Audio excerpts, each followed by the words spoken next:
I guess I'll be in your. Woo! Forgot the baby's toys. I was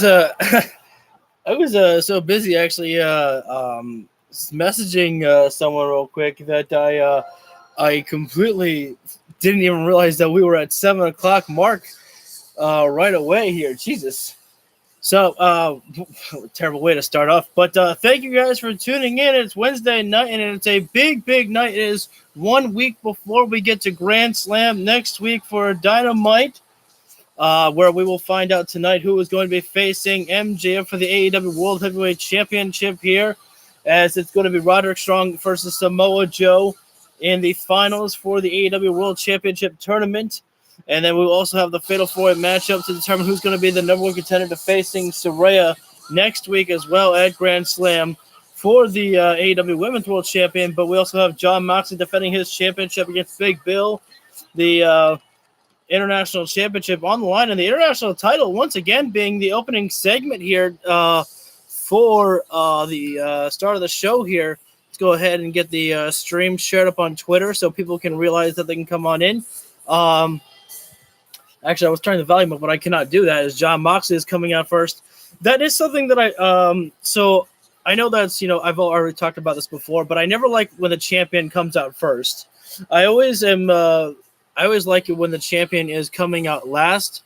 I know I've said that before, but I just like to point out some of the things to people that, I don't like that AEW does at times, just so that people will realize that I'm not a full-on AEW diehard, that I'll point out some flaws when I see them. So something that I forgot to mention on the Collision stream is that Jon Moxley and Big Bill, when Big Bill, aka Colin Cassidy, were in FCW together, or it was NXT, I'm not sure which one, but they were actually roommates, where it was Big Bill and Jon Moxley for a period of time there. So I don't know if that's any information that you care to know about, but I figured I'd just go ahead and say that. Is the strap red underneath the belt? I'm not sure, but at least it kind of looked red, maybe just because of the lighting for a moment there. But Jon Moxley is definitely going to be beloved here in Cincinnati, Ohio, his hometown here. I would love to have the volume up for you so you could hear the reaction that Moxley gets, but right now I cannot do so, as it's too big of a chance for copyright, as you know. Oh, wait a second now. Moxley did come out alone. There is no members of the Blackpool Combat Club beside him, but Big Bill did not come out alone.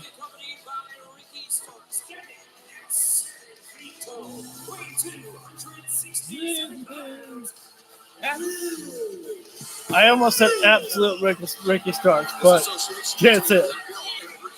It's going to work out great. I think that with the team of Big Bill and Ricky Starks, I think that this could be a great pairing for the two of them.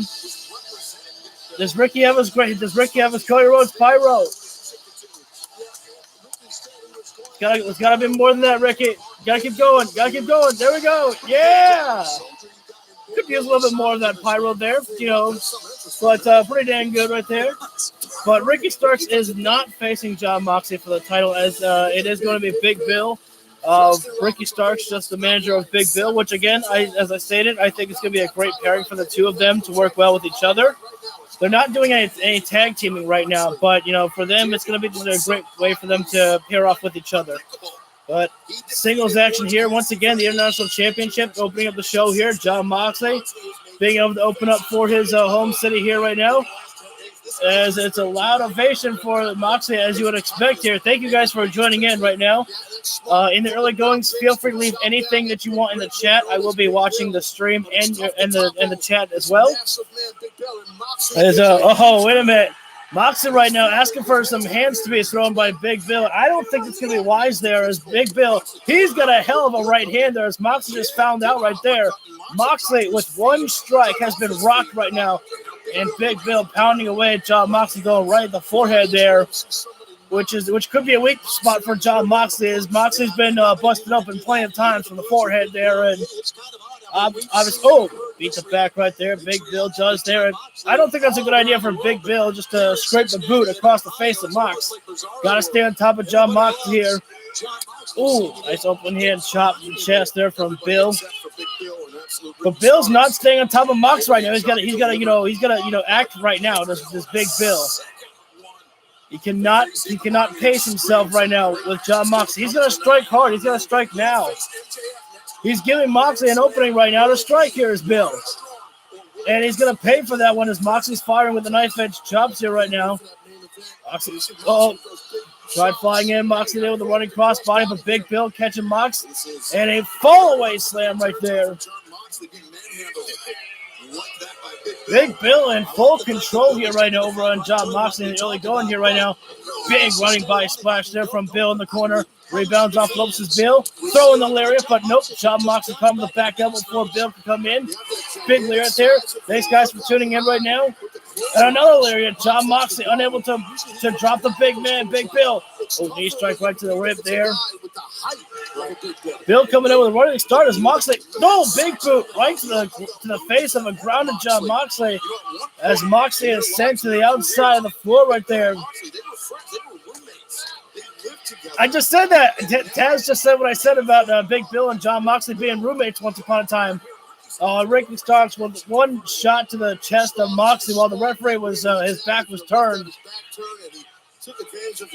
Big Bill now going to the outside of the floor. This could be dangerous territory for Big Bill to be out there with John Moxley. As being on the outside of the floor could, only work to the advantage of Moxley here. But so far, Big Bill staying on top of the champion. A couple of strikes inside the forehead by Bill, right inside the head of Moxley. Moxley has lost all steam in this matchup. He has had almost zero offense as John Moxley here.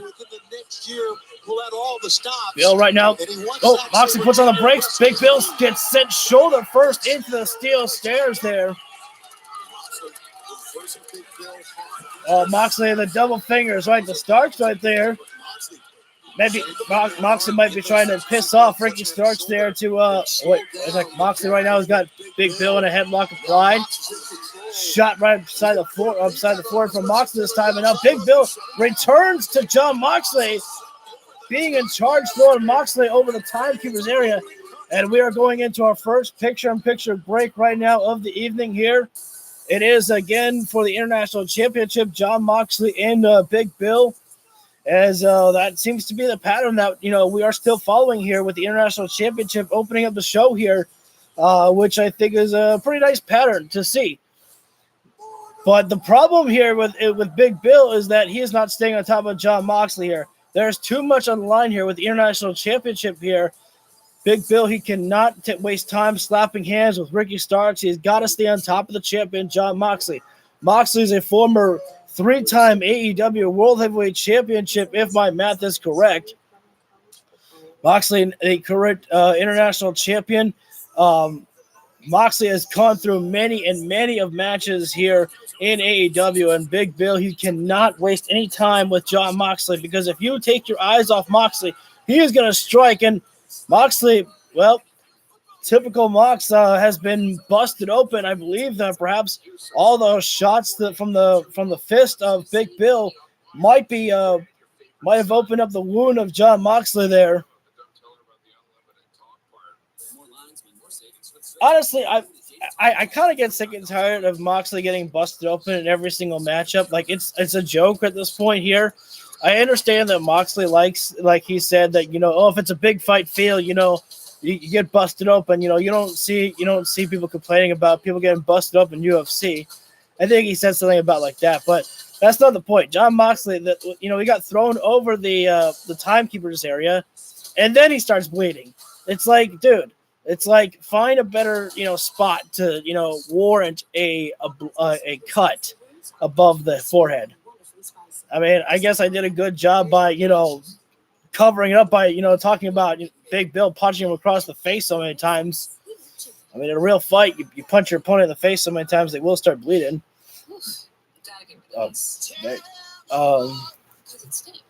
Big Bill actually just took some of the blood of Mox and just wiped it all over his lips there. And now Big Bill's got redder lips, like putting on some lipstick there. Again, Moxley has had almost zero offense in this matchup here. Moxley has had maybe about 5% of this matchup. Meanwhile, Big Bill has been in full control of this entire matchup here. And a mistake being made there by Big Bill. He went for the elbow drop there, but John Moxley able to move out of the way there. Moxley's got Big Bill up on the top rope there. I don't think this is a good idea for John Moxley here. I understand that you want a big move to nail in some big impact, but I don't think that you're going to be able to get Big Bill up off the turnbuckle that quickly yet. That's a nasty cut on the face of Moxley right now as Moxley is scraping at the back of Big Bill there. Perhaps Moxley might be able to get Bill up for the superplex, actually. I didn't think that he'd have Big Bill worn down enough, but no, he got it. Did Mox right there. And actually, the landing right there, Big Bill, his eyes rolled at the back of his head for a moment there, looked like. Amazing that Moxley was able to push through all the pain and push through the punishment that he's been dealt with by Big Bill to be able to drop him down with that superplex there. Moxley right now trying to get back to his feet first, and he does.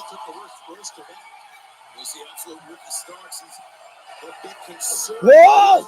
Wait a second. Nice swinging side slam there from Big Bill there. Oh, man. The blood got in the eyes of Moxley there for a moment. And that's, very bad for straight right hand there from Bill. Just dropping down Moxley again there. And now a boot across the face there. Those big boots from Big Bill, they are so deadly. Oh, wait a second. Moxley is getting all fired up right now. Odd to see that the more that Big Bill is beating the crap out of John Moxley, Moxley is almost loving it. And he's asking for more. Big Bill, another big boot there, but Moxley still popping up as if nothing is bothering this man here. Amazing to see that Moxley is almost the same height as Big Bill, actually. Those forearms traded there. Moxley doing the forearms, while meanwhile Big Bill delivering the right hands. Big boys right there, elbows. Bill off the rebound, looking for the big foot. Oh, that time Moxley caught it. King Kong lariat. 1, 2, 3. Oh, very close call there. Moxley almost won with that lariat there. Hey, thank you for tuning in. Moxley with the Blackpool Combat Club elbows there. BCC elbows. And now Moxley's got the sleeper hold applied. What can Bill do? Can he get back to his feet? Can Bill find the ropes? He's so dangerous. If he shifts his hip Mox to the side. Moxley right now. Moxley is bleeding down the face of Big Bill there as well, too. I mean, that could make it very slippery for Bill to find an escape, but Moxley's got the sleeper hold still applied, and Big Bill dropping Moxley right in the corner. Great callback there from Excalibur, talking about how John Moxley managed to choke out Mr. Brody Lee with that sleeper hold. And the cutter there from Moxley ran right into it. But a smart strategy by the challenger, Big Bill, realizing that he was in trouble for a moment there and went to the outside of the floor. Wait a sec. Unusual territory for John Moxley. Puts himself up. Oh, no. And Moxley, the referee was checking on Bill to give him the count there. And meanwhile, while John Moxley was going up, Ricky Starks pushed John Moxley as Moxley landed crotch first across the top rope. And the referee, can't even look at Ricky Starks there because it's always a potential possibility. Oh, wait a minute now. Bryan Danielson. Danielson is here. Danielson laying in some shots on Ricky Starks there. Danielson was hoping this would just be a simple one-on-one between Big Bill and Mox. Although maybe Danielson also looking for a little bit of measure of revenge after what happened on Collision as well, too. And wait a sec. Moxley with a schoolboy and Bill. Bill was too busy distracted about what was happening on the outside. Got to keep his focus on what's happening inside the ring. Ricky Starks throwing Danielson into the steel stairs. Moxley gets the boot up to the face of Big Bill. Moxley taking the dive off the middle rope. Gets caught there by the hands of Big Bill. Chokeslam City. And that could be all she wrote for John Moxley. We could have a new international champion, but not just yet. That chokeslam is usually what always gets the job done for Big Bill, but Moxley is no normal human being. Taz, you know that Big Bill's going to have to try and go in more here. Losing his cool right now is Bill. Throwing in more right hands across the face of Moxley. Big Bill. I understand that Big Bill's a little bit frustrated with the fans cheering for Moxley here, but he's gonna stay focused on Moxley. There we go. Bill right now, always like Big Bill trying for the chokehold, but Moxley turns it around into a triangle choke here applied. Although Big Bill getting back to a vertical base right now. Oh, wait a sec. Ricky Starks trying to get involved here, but Danielson keeping him at bay here. Oh, wait a second. Can Mox still has the triangle applied. Bill had a tap. Amazingly there, Big Bill had the vertical balance. Big Bill could not fight out from the chokehold there of John Moxley with that triangle there. Even though Big Bill was on his feet there, Moxley still had the triangle applied. Big Bill. Oh, wait a second. But even though the match is over, the fight is not over. Bryan Danielson and Ricky Starks still going after each other here. And Starks right now laying in some shots with his own shoe across the face of John Moxley. And Bryan Danielson coming in to get himself some. But Moxley's always in. Claudio Castagnoli coming out here. Although I think Claudio, the fireman's carry position by Claudio here. Wait a second. I'm waiting to see Eddie. I'm waiting to see Eddie Kingston here. Because the Blackpool Combat Club, I don't care, if they beat up, Ricky Starks or Big Bill. They are not the baby faces. After what they've done to Sue and the Lucha Brothers in the past, just like last month, it's been last month from what they did to the Best Friends and what they did to, the Lucha Brothers. The Blackpool Combat Club have not turned babyface, in my personal opinion. Although, that's, I say that, but, let's be honest, they pretty much have turned, babyface again. Oh, wait a sec. Moxley and Ray Phoenix now next week for the International Championship. Ray Phoenix wants a little bit of his revenge after what Moxley did to him, taking him out of the Stadium Stampede matchup, as Phoenix told Big Bill that on Saturday night that I want Moxley next. But he had to wait his turn as Big Bill failed in here tonight. But now Ray Phoenix gets a new chance against John Moxley, and with a grand prize of the International Championship on the line, nonetheless. Or no less. All right, moving on. Renee is going to be talking with somebody. Roderick Strong. Strong in the Kingdom. Roderick, tonight you are facing Samoa Joe, the winner of that match, going on to Grand Slam to face MJF for the AEW World title. Last time you faced Samoa Joe, he nearly put you on the shelf. How do you feel? Keyword nearly, Renee. Roddy, she's Roddy. Man, please just listen to me, okay? I really think this is a horrible, horrible idea. Okay, after what happened last time, Roddy, Joe could break your neck, man. Oh, God, fellas, now he cares about my neck health. Amazing. You know what? The Kingdom believes in me, and the only person you believe in is Max. But you should be worried about Max, because after I beat Samoa Joe tonight, I'm going to go on to break his back and become the new AEW World Champion, because I'm a wrestling legend. Let's go, boys. That match is still to come tonight. Roderick Strong taking on Samoa Joe. Guys, back to you. I wonder if we're going to see MJF talk to Adam Cole about that, because, again, I don't think that MJF likes the fact that Adam Cole would be talking to Roderick Strong still after everything that's happened. And they're running through what happened. Yeah, again, this is just amazing here is the fact that we saw Konosuke Takeshita beat Kenny Omega twice, and it was clean. Because after what happened at All Out, because it wasn't, like Konosuke Takeshita used the screwdriver, he didn't use any roll-up or like with the trunks at all. Takeshita has beaten Kenny Omega twice, and speaking of, it's time to hear from the bastard himself, Don Callis. Fans, now it's time for the unveiling of a masterpiece in a celebration as well, I understand. Shivani's not pleased. Let's bring to the ring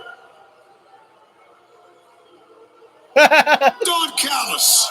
I think Tony got a little optional. I feel you there, Tony. I wasn't feeling good in my own stomach earlier today.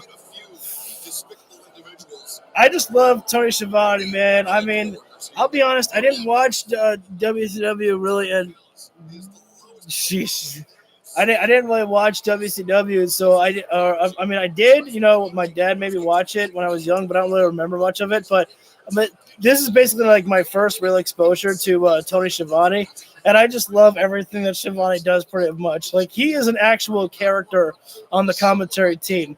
Like, he hates the bad guys, and I just love that. I love how much he has a disdain for the people around him.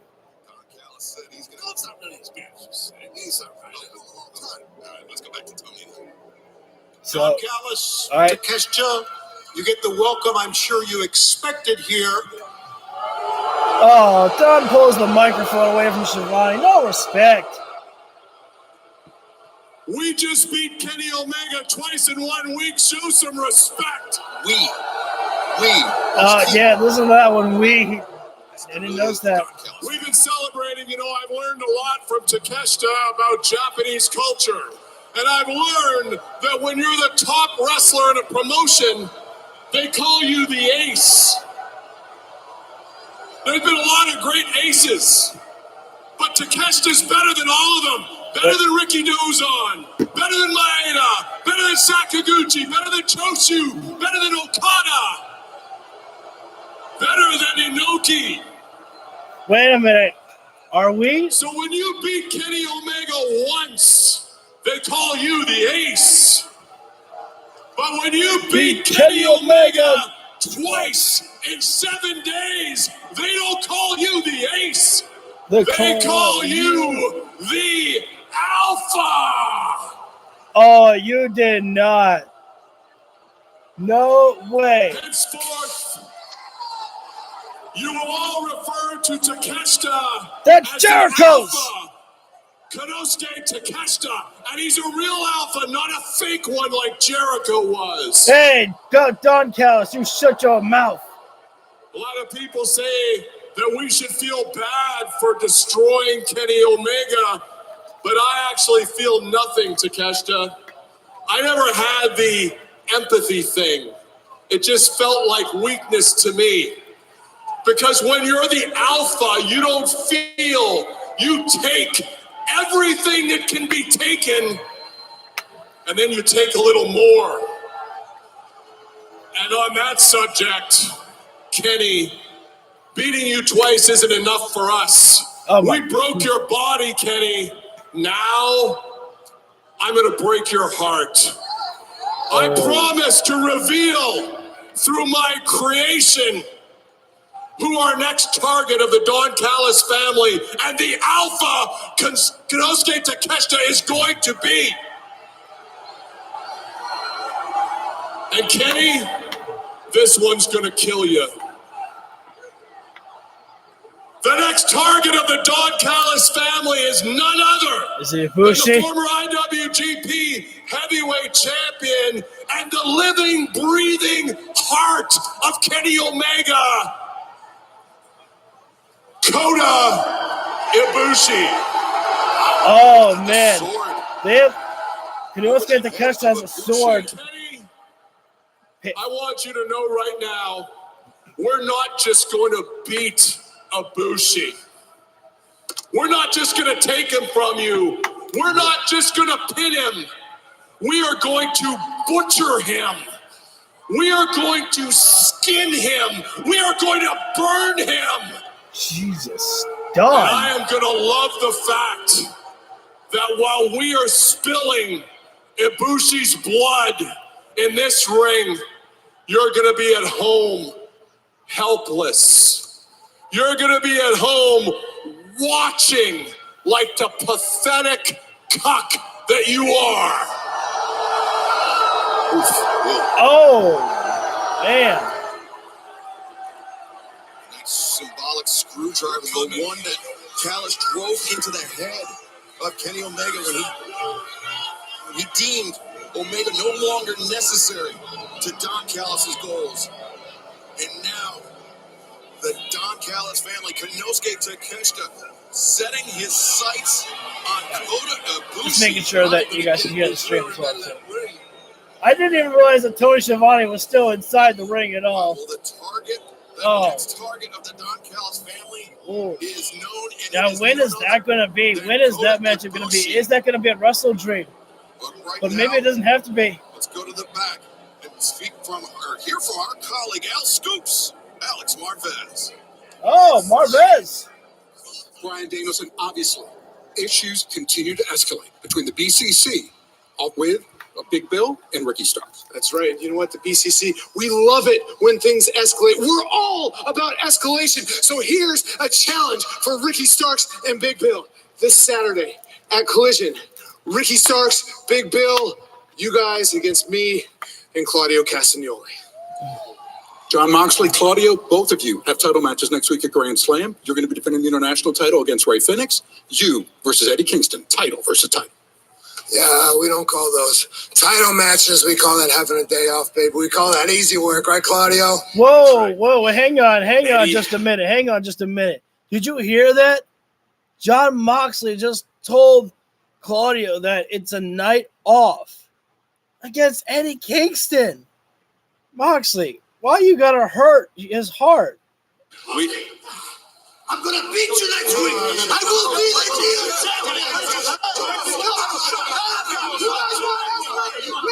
I mean, I would expect Moxley to say that about Ray Phoenix, but he said that him again. Oh, wait a sec. Eddie Kingston is right there, but he's not making any moves to Claudio.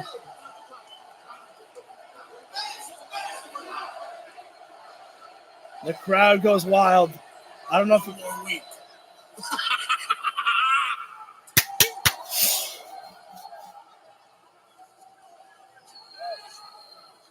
Oh, dude, I can't believe it. I wish that Eddie Kingston would have said something to Moxley there. It was like a night off. So this is how far we've fallen, huh? I mean nothing to you no more, but Eddie Kingston got to stay laser focused on Claudio Castagnoli. He cannot be bothered around with John Moxley at all right now. He's got to stay focused on next week here. It is title for Eddie Kingston and Claudio Castagnoli next week at Grand Slam at Arthur Ashe Stadium. Part of me almost said Wembley Stadium there. And I was like, wait a sec, we're going back already? All right. So we are in commercial break right now. I do not remember what the next matchup is going to be or if they advertise that at all. But we do not know when, but it is going to happen that Konosuke Takeshita will be facing Kota Ibushi. And you would think that it would be at Wrestle Dream next month, but it doesn't have to be because I don't know if Kota Ibushi is still wrestling for New Japan or if Ibushi is just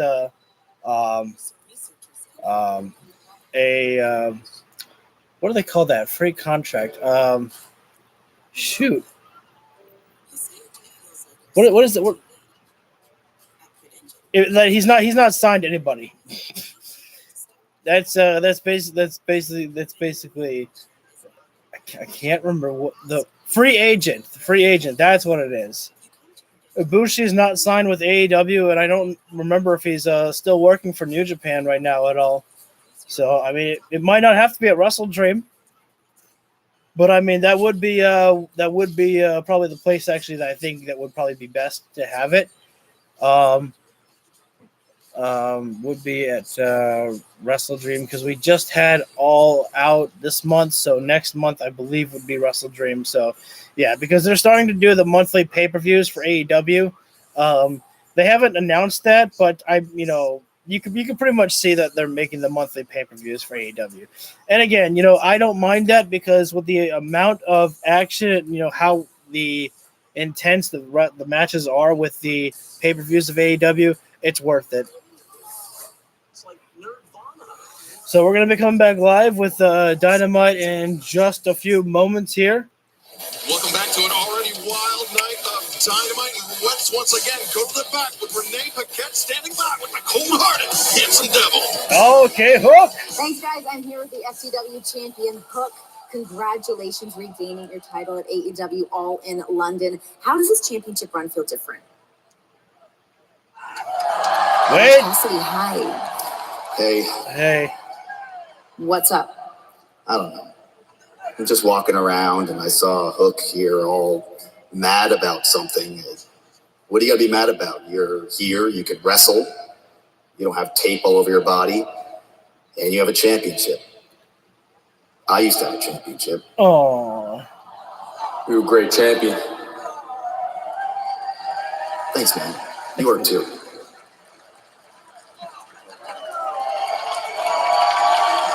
Are you doing okay?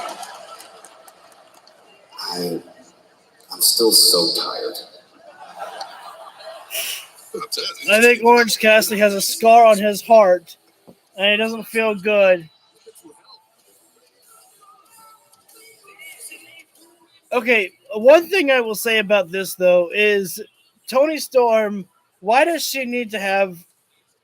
Oh, wait, do the Outcasts, every single member, are they just utilizing the Outcast theme song as their song? Last time Saraya came out, I believe that she used Queens for All In. I don't think we've seen Saraya since, and, not wrestling. Tony shoe selection. Oh my God. Toni Storm is getting the shoes over. It's been all over social media.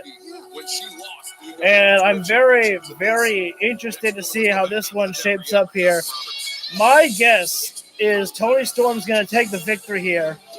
Although maybe not. Maybe the Outcasts get involved to try to cost her this opportunity, as Toni Storm cost Ruby Soho the chance to become the TBS Women's Champion. But then again, maybe they try it, but yet still Toni Storm prevails and walks out the victor. That is my guess, that Toni Storm will win, and we will see Saraya and Toni Storm at Grand Slam. And here comes the second ever AEW Women's World Champion, Nyla Rose. As Nyla's got herself some backup with Marina Shafir right there as well. Never hurts to have some insurance policy as well there. As in a fatal four-way matchup, it is no disqualification, so Marina Shafir could pretty much basically do whatever the hell she wants up in that matchup there. So definitely got to watch out for the problem Marina Shafir, as I believe they call her. And the final four, the good old Dr. Britt Baker, DND. I believe Britt Baker was the longest reigning AEW Women's World Champion. If not her, it was definitely Hikaru Shida. I wonder if they'll tell... Where's the nameplate for Britt Baker? I gotta know. Oh, ex-AEW Women's World Champion. Okay.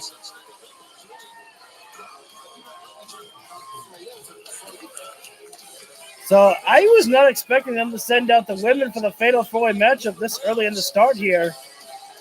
Usually they always have the women in the the matchup before the main event.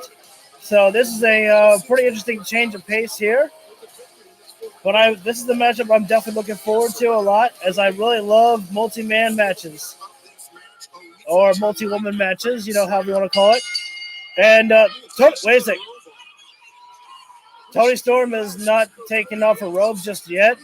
And meanwhile, the other women are going right after Nyla Rose, Shida, and Britt Baker there, as these two women have not been on the greatest of sides as of late. They've been able to win matches together. Oh, wait a sec. Now Toni Storm is involved here. Wait a sec. I don't think that was a right idea there by Toni Storm right there. She was right in the face of Nyla Rose and pose him down. And wait a second. It might be a good idea for Toni Storm and Nyla Rose to team up with each other, as we saw earlier that just a few moments ago that Britt Baker and Shida were teaming up on Nyla Rose there. So it might be time for Nyla Rose to realize that she might need some backup. And I don't understand what Shida and Britt Baker are arguing about right now. Stay focused here. I don't get this. As due to them arguing right there, Toni Storm threw Sheeta right in the face of Britt Baker. And now every single woman is on the outside. And looks like that Sheeta is going to go ahead and take flight. Cross body off the middle rope there to the outside. Taking out all the competitors. Even Marina Shafir on the outside of the floor there. And now we are going into picture-in-picture as Sheeta has selected Toni Storm to send her back inside the ring. As Sheeta already going for the 10 punches right upside of the head of Toni Storm right now. Toni Storm has had absolutely no offense in this matchup here. But this matchup has only just gotten started here. There's plenty of time for her to make some offense here. Nyla Rose, I think she may have scraped on the back there of right to the back of Sheeta right there. A scoop slam there from Rose. And now Britt Baker coming in. Everybody just laying shots in there on everybody right now. They're not taking any chances that someone can get that quick 1, 2, 3 there. Again, this is for the chance to become the number one contender for the AEW Women's World Champion. The sling blade there from Britt Baker. And Toni Storm now coming in there. But I don't even know what Toni Storm did right there. I think she may have just, did a push to Britt Baker there. Sending Britt down to the floor there. And a hard knife edge chop there by Toni Storm there. Now look at this. Smart strategy by Toni Storm trying to utilize Nyla Rose right there. Again, that's exactly what they needed to do. They had to realize that Britt Baker and Sheeta were working with each other. And now it's time to go ahead and just, work with each other. Well, the alliance is gone again. Toni Storm tried working with Nyla Rose, and they were working well for a little bit there, but then Nyla decided, you know what, to hell with you, and hit her with a forearm there. Once again, Toni Storm has been betrayed. This poor woman, she has no friends. She has no allies left in her at all. And right now, Sheeta with a roundhouse kick right to the midsection there of Storm. And right now, Britt Baker laying in some shots on Nyla Rose right now. Sheeta throws Storm face first into the middle turnbuckle pad there. Everyone just focusing on their own opponents right now. Toni Storm has reversed it, and now with the muddle stomps taking down Sheeta, choking her out in the corner right there. And again, this is a no disqualification matchup in this fatal four-way here. Aubrey Edwards can, she can't do anything actually.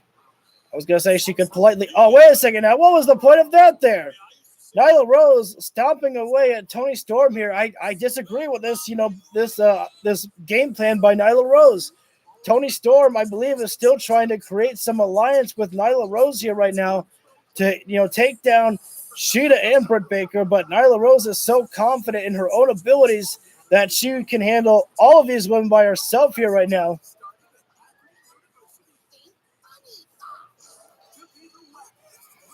Nyla Rose laying in the shots to Britt Baker in the corner right now, and Sheeta and Toni Storm battling it out with each other. Forearm battle.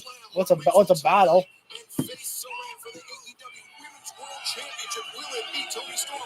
Thank you for tuning in. Feel free to leave anything that you'd like in the chat, guys. I am watching the stream and watching you guys if you say anything.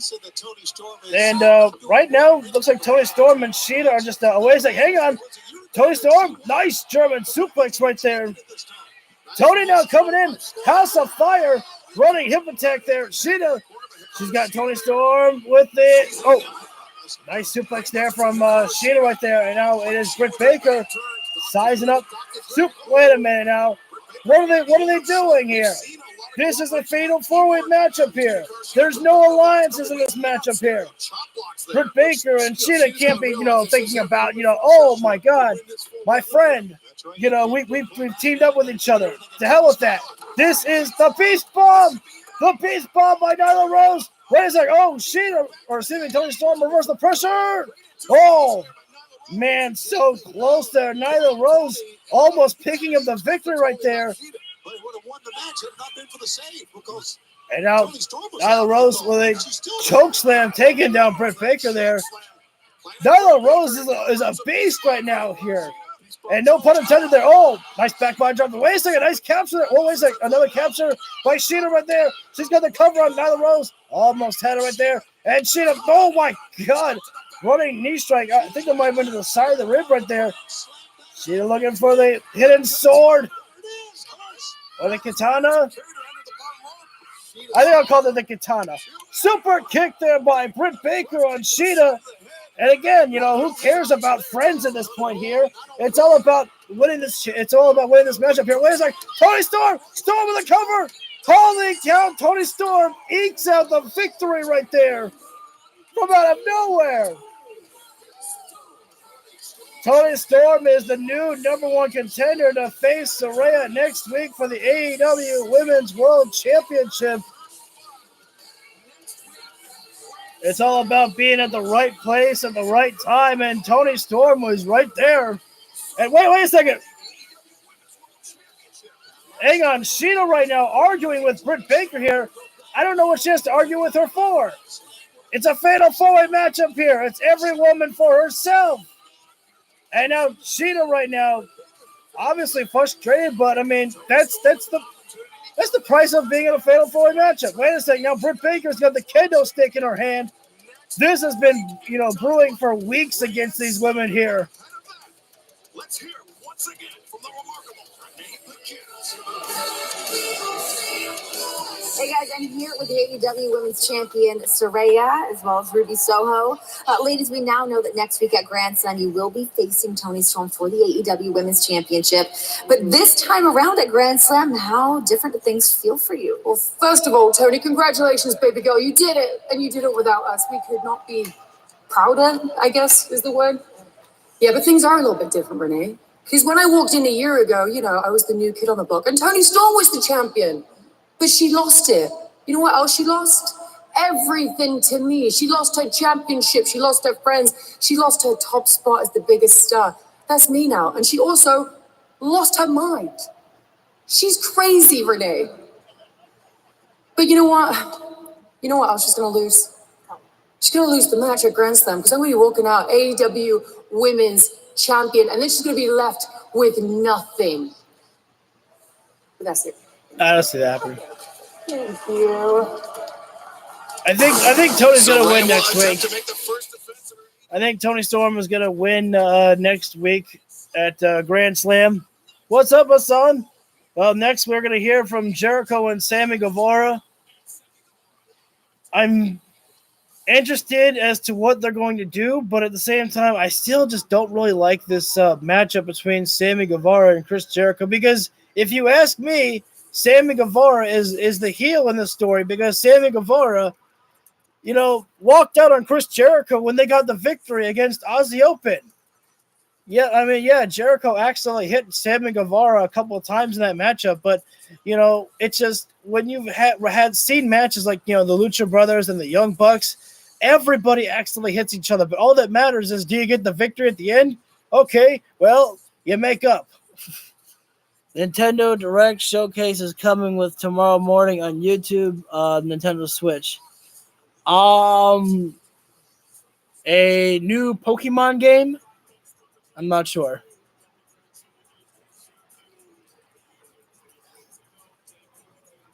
But yeah, I'm curious to see where they'll be going with the Jericho and Guevara thing, but at the same time, it just doesn't feel like the right time, man. Like Jericho, basically, again, it doesn't feel like Jericho is, being his own worst enemy and making, Sammy Guevara turning on him. But who knows? Maybe when Jericho and Guevara face next week, maybe they won't turn on each other just yet. Maybe Sammy gets the victory against Jericho, and then Jericho just goes like, "You beat me, man. I always knew you had it in you." They embrace. And then Sammy goes, "You know what? We got that out of our systems, and you showed me something. You showed me you're still the GOAT, and we can still tear the shit out of this tag team division. You and me, Chris. Let's go." I don't know. Maybe they'll do that. I actually think I would like that because I think sometimes I don't like predictability, and I think that some fans are predicting. I think some fans are predicting that Sammy's going to turn on Jericho to win the matchup at Grand Slam next week. But again, I think a great surprise would just be Sammy winning or Jericho winning, and they just shake hands afterwards. Nobody turns on each other, and then they just get that one match out of their system, and then they go back to the tag team division. Because I think what would be great is Jericho and Guevara, they keep working on their tag team partnership, and then maybe, just maybe, they face FTR on Collision because FTR are doing open challenges for the AEW Tag Team Champions. So who knows? Could work it out that way. Super Mario Wondering Bros video game and other new video games tomorrow morning. Oh, that's cool. I think I heard something about that with the Mario game. I think I heard about that a couple of months ago. That's cool. So again, we're coming back live in just a few moments, and we're going to hear from Jericho and Sammy Guevara. Got to wonder if Don Callis is going to play a part in this at all here, as Don Callis has always been quite close to watching over Sammy Guevara as well. And, well, look at this one at least. Jericho and Sammy Guevara are walking out together. Interesting sight to see. I was expecting to see Guevara come out with his own entrance theme song. Yeah, that's cool. Obviously, Jericho's theme song cannot play that. They're definitely going to get me hit with a copyright, which I am not a fan of. I don't like getting copyrights. But I'm very, as much as I don't want to see the matchup of Jericho and Guevara yet, I'm still interested in seeing where they're going to take me on the journey. That's the thing that I kind of like, is that I might not like it, but I always, try to give AEW the benefit of the doubt by letting them take me on the journey. Most of the times, I'm entertained by where the journey goes with AEW. And I apologize if I'm kissing ass, but that's just, how I really feel. So Jericho's theme song will soon be done playing, and we can go ahead and turn the volume up soon. And Jesus Christ, that's an interesting dress to wear, lady.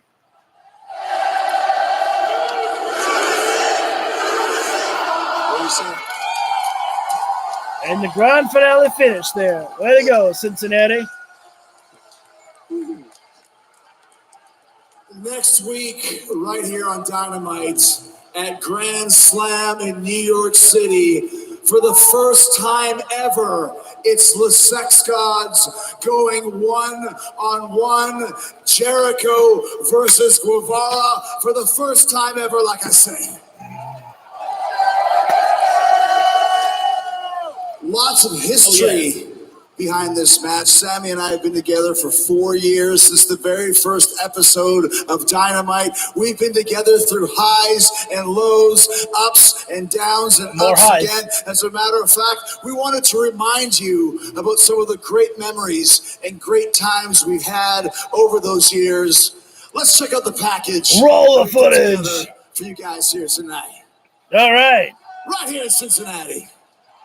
I like a blast in the past. I always like seeing the old memories. He looks like a Spanish god. Look how sexy he is. Chris Jericho's like a father figure. We're not just best friends. Keep dreaming, baby dreams. We're brothers. We're blood brothers. Oh. I don't know if this is gonna be hit with a copyright, but I'm just gonna let them. I'm gonna let it play out.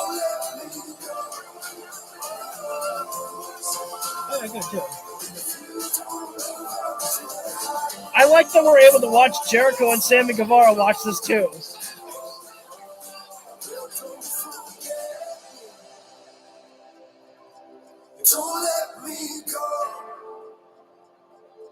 Now, why?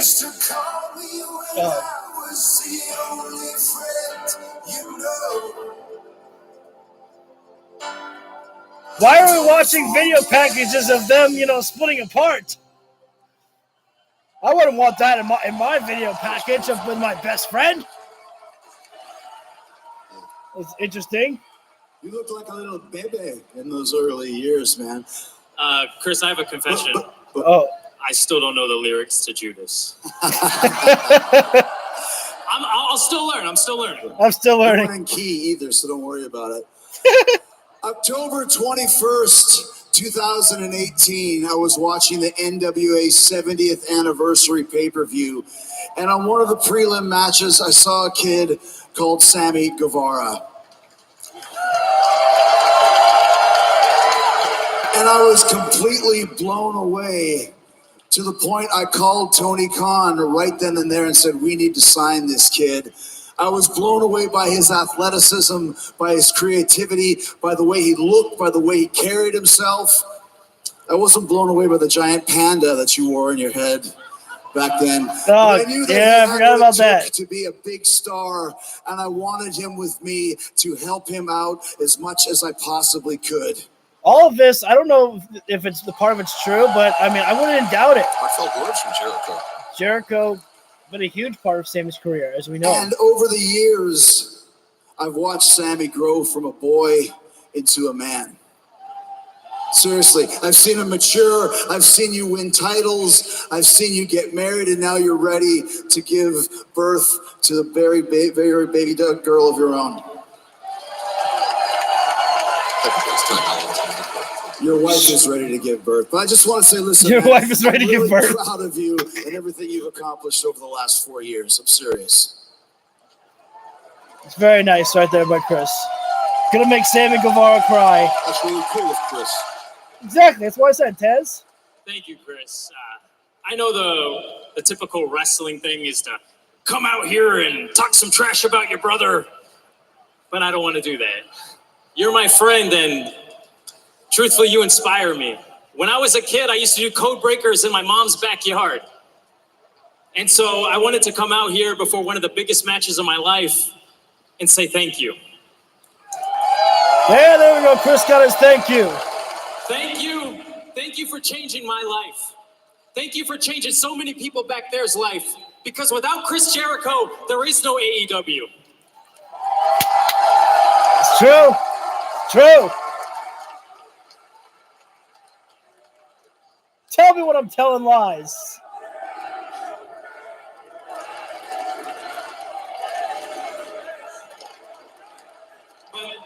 But truthfully, Chris, I didn't come to this company to just be Chris Jericho's sidekick.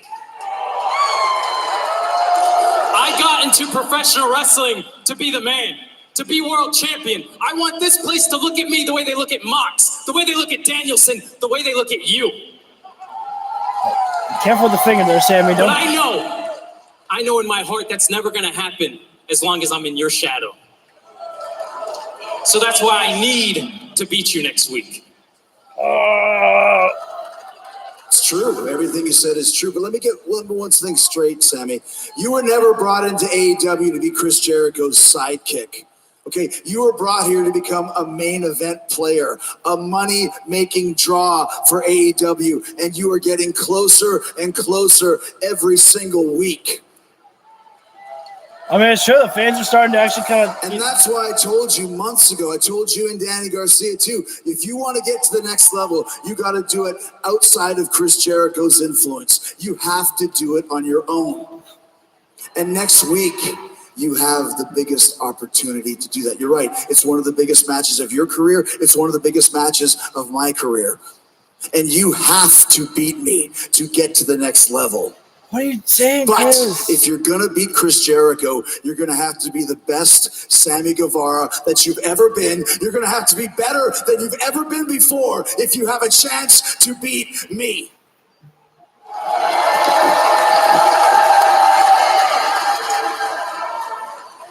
But I don't think you're ready to beat me yet. Wait a minute. Hang on, Chris. We were having And there it lovey-dovey... is. That's why I need to beat you next week. Because you don't truly respect me like I respect you. It's whatever Jericho wants. That's what it's been like for 4 years. No! So Sammy! you know what, Chris? Next week, I'm going to beat you. As this man, not the 2018 me at NWA 70, not the Sammy Guevara with the panda head. The man, Sammy Guevara, standing in front of you right now is going to beat you. And I'm going to earn your respect. And then we're going to shake hands. We're going to hug, and we're going to win some tag team titles. There we go. I want to see that. I want to see that.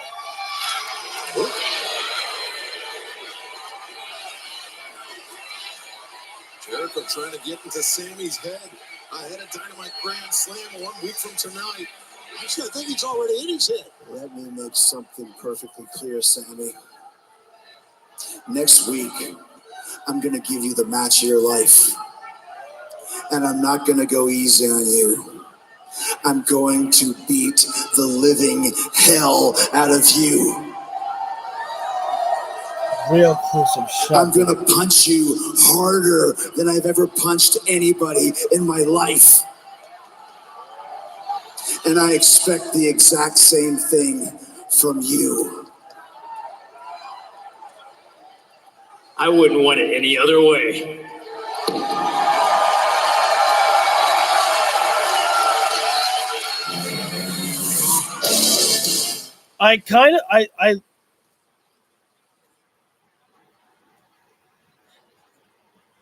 I really, really hope that we do not see Don Callis get involved in this matchup at all, because I just have a feeling that Sammy's going to leave.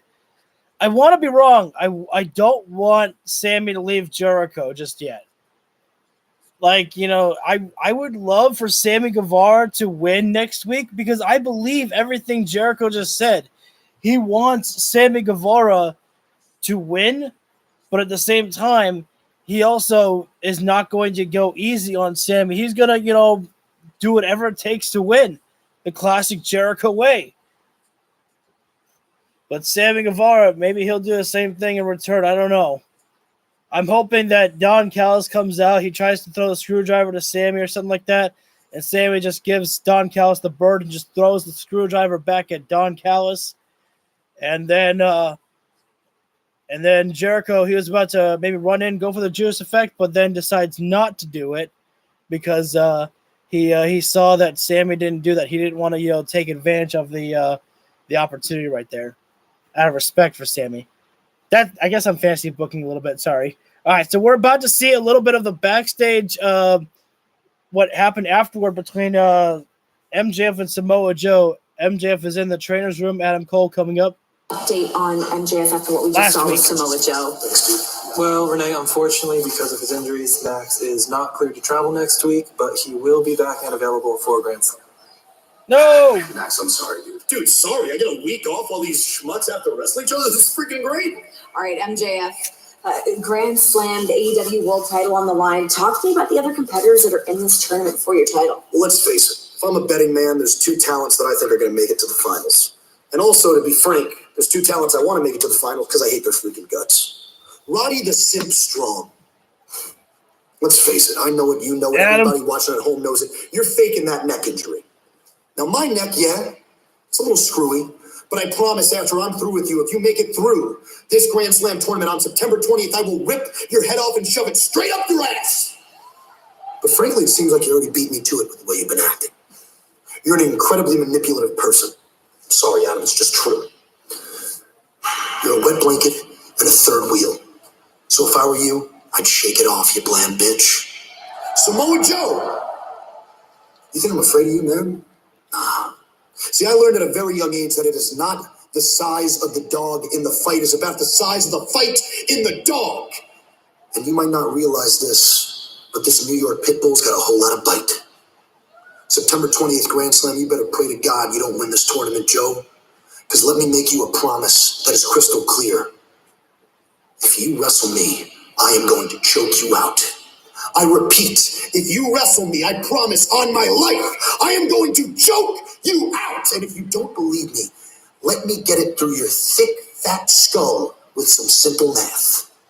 See, normally if you go one-on-one with another wrestler, you got a 50-50 chance of winning. But I'm a genetic freak and I'm not normal. So you got a 25% chance at best to beat me. Then you add my boy Cole watching my back to the mix, your chances of winning drastically go down. See, at our match at Grand Slam, you got a 33 1/3 chance of winning, but I got a 66 2/3 chance of winning because everyone in New York knows you can't beat me. So Samoa Joe, you take your 33 and 1/3 chance minus my 25% chance, and you got an 8 and 1/3 chance of winning a Grand Slam. But then you take my 75% chance of winning, since we're wrestling in my home state of New York, and then you add 66 and 2/3% chance. I got a 141 and 2/3% chance of winning at Grand Slam. See, Joe, the numbers don't lie, and they spell disaster for you in our thread. Disaster. Because we're better than you, baby. Well, I think that math is straight out of the University of Michigan. Oh my God, we just had Steiner math with assistant teacher MJF. Oh my God. I had to think why the hell, what was the purpose of MJF doing that other than to be funny? But then I realized, oh, that's right, when Scott Steiner was doing the math, he was talking about Samoa Joe. And so it makes sense. Oh my God, oh my God, hang on, wait a sec, look at this. I love to see this, the history that we've seen between Brian Cage and Hangman Adam Page, actually.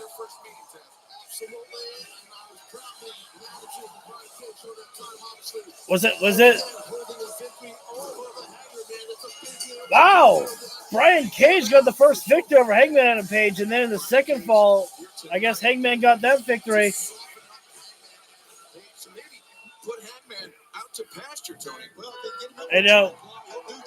I want to see where Swerve Strickland is going to take Hangman Adam Page.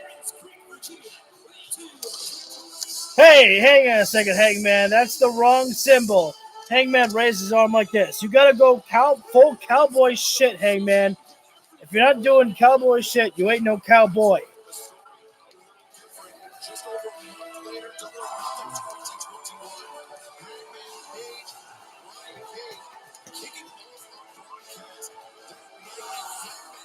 You know what was really cool about that episode, that May 30th, 2021 of that Double or Nothing was, I believe that was the very first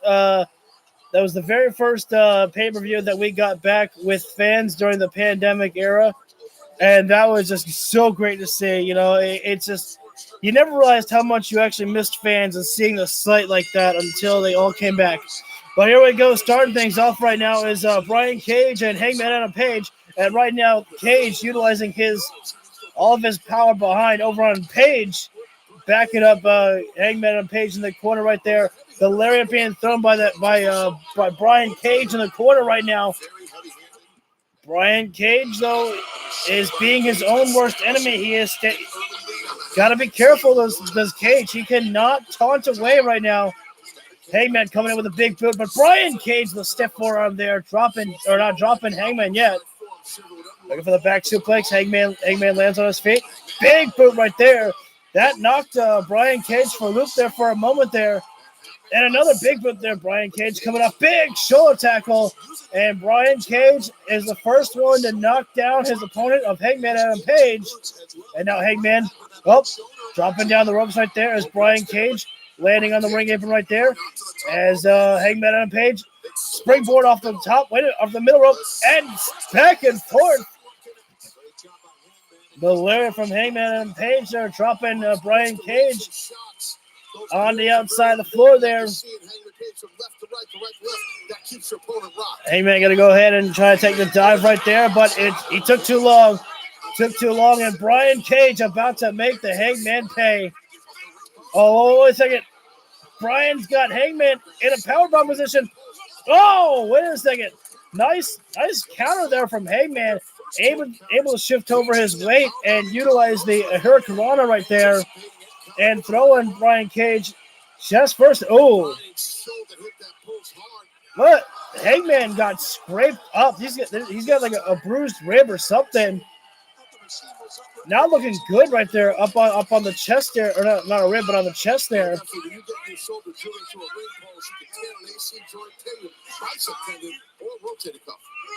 Well, imagine how Brian Cage is feeling. Doesn't seem like you want to be here anymore. You're just taking up space. Surprisingly, I don't know if that's like a skin, if that's some type of mark or something. I don't know. Oh, lariat takedown there from Brian Cage, and so quickly Brian Cage can just change the matchup. You think you're in control, and then Brian Cage, the machine, so big, so strong, one move and you're down. And choked out there was Hangman Adam Page, and Brian Cage taking too much time taunting here. This is the thing that I don't like about the machine, Brian Cage, is he takes too much time taunting there. And again, another hurricane there by Hangman Adam Page there. Incredible. Wait a second, hang on. What is Hangman going to do? Hey, well, why the hell not? A 619 right there from Hangman Adam Page there. Never done that before. It wasn't pretty, but Hangman got it. And looks like Hangman's thinking about having an early night here. Oh, wait a second. Hang on. Looks like we're going to be in the driver's seat because Swerve Strickland. Oh, my God. Prince Nana, yes. Immediately swerving. Oh, the super kick right there. Hangman Adam Page should not have taken his eyes off what was happening inside the ring right now. The match is not over here. Big German suplex there. That was a hell of a position there. But again, Brian Cage is on the pose down right now. I understand that Brian Cage is big. He is strong, and he likes to show off his muscles. Look, man, you've got Instagram to do that. When you're inside that professional wrestling ring, you got to stay focused on your opponent, and that's about it. You cannot take Hangman Adam Page lightly here. This is a former two-time AEW World Champion. I believe Hangman Adam Page is a two-time AEW World Champion, if I'm not mistaken. No, I think Hangman's only been AEW World Champion one time. I believe that's the case. Brian Cage rolling inside the ring and then rolling back to stop the count right there. I like the fact that Brian Cage is actually trying to keep this one fair. Thank you for joining into the live stream right now. We are in picture-in-picture break with Brian Cage and Hangman Adam Page. We still have to come in our main event. I believe it would be Roderick Strong and Samoa Joe. Unfortunately, MJF will not be here tonight. MJF was on the show, but only in a last week footage. He was told by a doctor that he is not cleared to make the travel for Cincinnati, Ohio this week here, which that means that Adam Cole is here with no MJF. Will Adam Cole play a part in the matchup at all between Samoa Joe and Roderick Strong later on tonight? That is just something that we are going to have to wait and see to find out. But we'll stay focused on this matchup here between Brian Cage and Hangman Adam Page here, as Brian Cage is the aggressor in this matchup here right now, in full control right now ever since Swerve Strickland came out here for the distraction for Brian Cage to give him the small assistance right there. Brian Cage has not let it go to waste at all, as Hangman right now is in a seated position in the corner. Brian Cage coming off big bicycle pump kick to a grounded Hangman Adam Page there. Bicycle pump kick. It's always a force of habit for me to want to say bicycle, just like, Dusty Rhodes would do. The chin lock being applied by Brian Cage there. And just look at those enormous arms of Cage wrapped around the head of Hangman Adam Page right there. When a man like Brian Cage has those arms of his trapped around your head there, you have a very good chance of going out. You got to use every single willpower that you have to stay in this matchup here, as Hangman Adam Page is fighting through right now as much as he can right there. But before Hangman could make any more offense, Brian Cage with a forearm there, stopping that momentum from coming in. And right now, big kick there from Hangman Adam Page. And being thrown. Wait. What a swinging full Nelson slam right there by Brian Cage there, taking down Hangman Adam Page. And Brian's still in control right now, but I think Prince Nana may be trying to get Brian Cage refocused on this matchup here. That's Swerve Strickland. He basically said to Hangman, he said, step aside. Shot to the body. Stiff forearm there from Cage. Page returns. There goes Cage. Cage. Looking for another one there. Hangman is unable to fend for himself right now.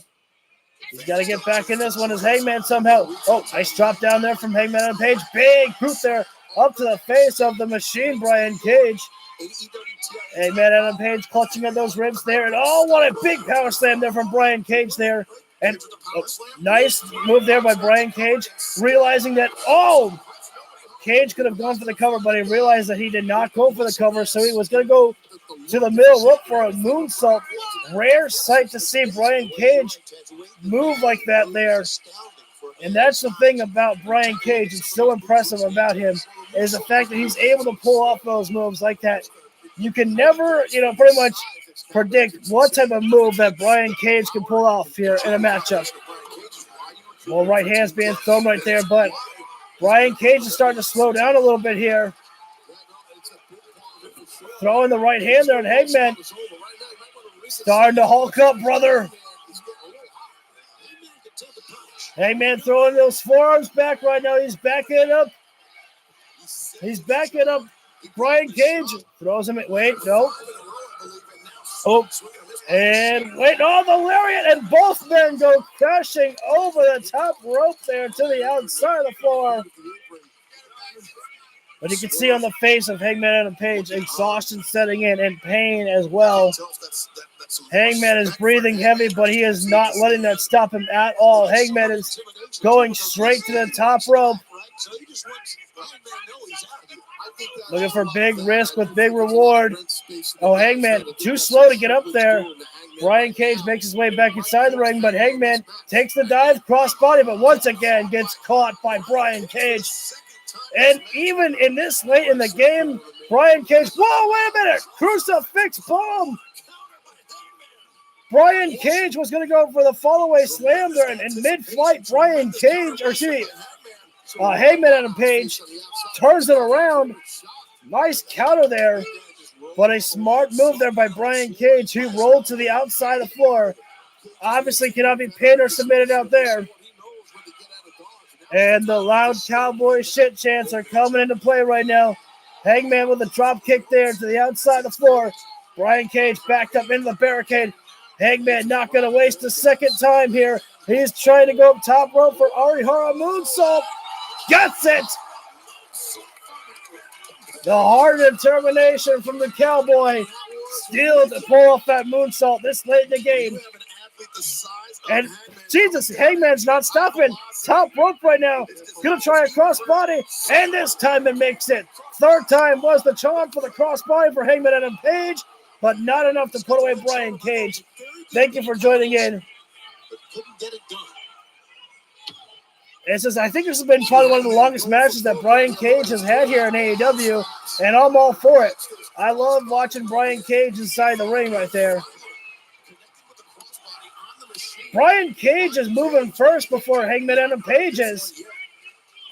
Although Cage back to his feet first, but Hangman soon after that. I believe Hangman might have been German suplex. Oh my goodness. Landing on the shoulders there, and Hangman rolls to the outside of the floor on the ring apron there. Normal circumstances, Hangman might be looking for the buckshot lariat in that position there, but he is completely out of it. And I like to see that this is awesome chance here. I like that for Brian Cage. As it's great for Cage to have that support there. Whoa. Cage right now is up on the middle rope, and Jesus, amazing. He's holding his balance right there. Brian Cage is, and Hangman says, to hell with this. He just went down and tripped Cage off the middle rope. Buckshot. Oh, big boot right there. Hangman coming in. Buckshot. Lariat. No. Brian Cage. He gets him up. F10. No. Small package roll up there by Hangman Adam Page. Whoa. Fingertips. Fingertips away there. Whoa. Get him up. Dead eye there from Hangman Adam Page. The machine could be done and over, and that is good night. Brian Cage's got nothing to be ashamed of in that matchup. He just got caught there. It could have happened to anyone on any given night. Brian Cage put everything he had into that matchup there. And I say it a lot of times on here, but, I mean, you run it back, and anyone could have won that matchup.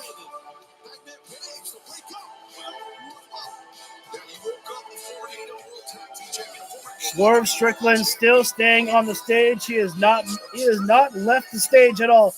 His expression has not changed at all, and I think he might be unimpressed by Hangman Adam Page, actually. Doing a promo, so I'm going to take a water break. Is that cowboy shit enough for you? What passion, what drive just oozing out of your body tonight, Swerve, as you brood at the top of the ramp and watch me kick this oaf's ass. Last week, you said you wanted my spot. You said you wanted my position in this company, but you sent this oaf out to fight me instead of doing it yourself.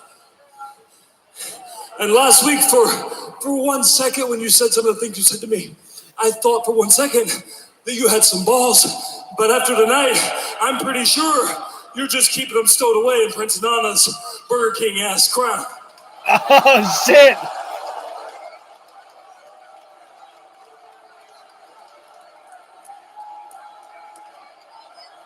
A Burger King chant. You gotta be kidding me. What have you started, Hangman? What up, turd? Them sound like fighting words to me, Hangman.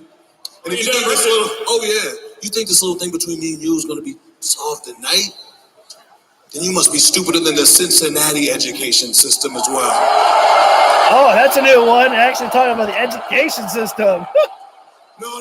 It's best out of a sports team. We do this when I say, where I say. And it just so happens I choose the great state that birthed good old Swerve Strickland. October 1st, in the city of Seattle, also known as whose house? Wrestle Dream. Me and you, Hangman. But, I'm gonna make sure you don't get comfortable by the time you get there. So the Mogul Embassy gonna tune you up a little bit. Ain't that right, Brian Cage? Oh, man. Well, we got a ways to go before we get to Wrestle Dream there. Hangman Adam Page is gonna have a long night before we get to Wrestle Dream.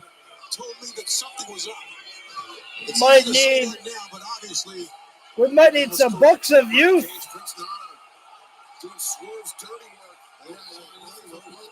And there they are, the Bucks of Youth. Prince Nana getting a little bit too comfortable inside that ring right there. He is dancing away. He's swerving. Prince Nana be swerving all day and all night. And gets a super kick for his troubles. But, man, Swerve has not changed his emotion at all here. Staring him down. But Swerve Strickland, he's got a lot of friends in the Mogul Embassy. Renee, once again, take it to us. Hey guys, I'm here with Daniel Garcia. Daniel, earlier tonight we heard from Chris Jericho and Sammy Guevara. They're facing each other next week. I really didn't feel like interrupting you, but I just have to right now because I thought you came here to talk about me. But I come here, and just like everybody else, you're asking about Chris Jericho. You're asking about Sammy Guevara. Why don't we talk about how the Arizona Cardinals were doing my dance this past Sunday after they got a sack?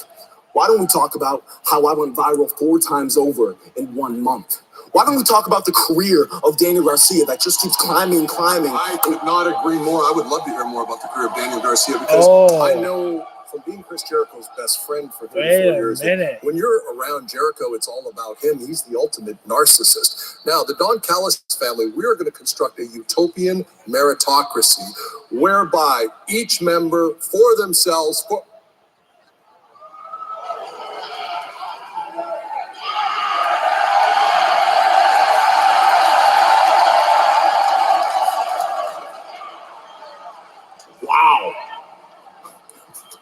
That's money. Renee, that's money. Let's get some of that money. That's money. I would actually not hate that. I can already predict that some people on social media are probably saying, oh, man, Daniel Garcia with another faction? You've got to be kidding me.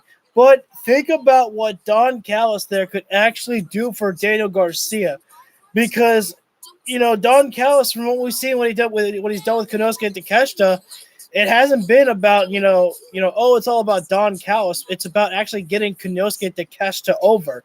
Whereas the Jericho Appreciation Society, well, the name says it for itself, Although, let's not forget that Daniel Garcia was able to beat Bryan Danielson, by submission of all things. And then he had a 2 out of 3 falls matchup with Bryan Danielson, and he won one of the falls there as well, too.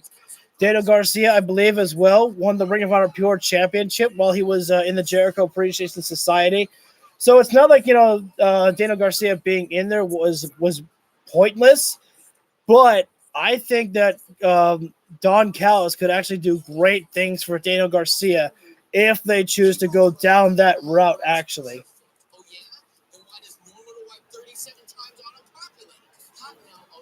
We'll just have to see.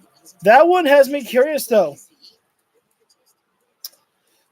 So we still have to come our main event here between Samoa Joe and Roderick Strong here.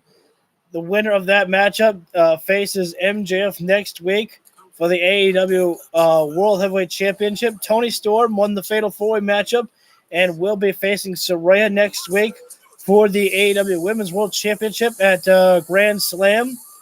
And we have Claudio Castagnoli versus Eddie Kingston title, the Ring of Honor World Heavyweight Championship versus Eddie Kingston's New Japan Open Weight Championship.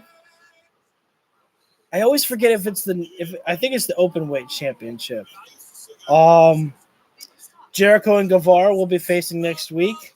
We know about that one there.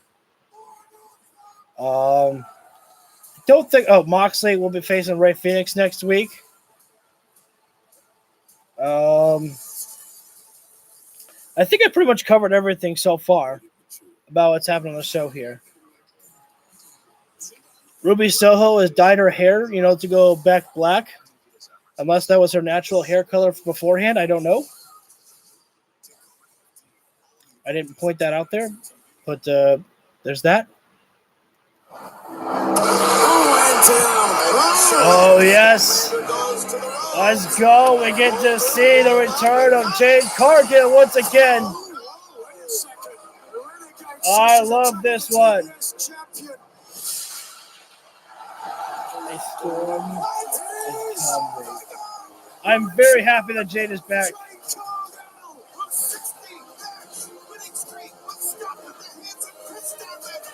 Jade Cargill to me is, she has, is really one of the most impressive athletes, I think, for someone who's never stepped foot in the business until coming to AEW. That was amazing. Wait, hang on. No way. Are you shitting me? That's Friday? Jade Cargill and Chris Statlander, we don't have to wait? That's Friday? What? Yo, what the hell? Wait a sec. Darby Allin's here. Oh, man. Is Darby supposed to wrestle tonight? Oh, I guess he is. Darby Allin and Nick Wayne. And, I got to imagine that Darby Allin might have a few words for Christian Cage and Luchasaurus after what happened on Collision. I mean, it was one of the main reasons why Darby Allin did not win at Collision was due to the fact of Christian Cage and Luchasaurus. But amazingly enough, that Darby Allin is still walking. I mean, Darby Allin went yesterday out skating. I mean, Jesus Christ. Doing that. Oh, look at this here.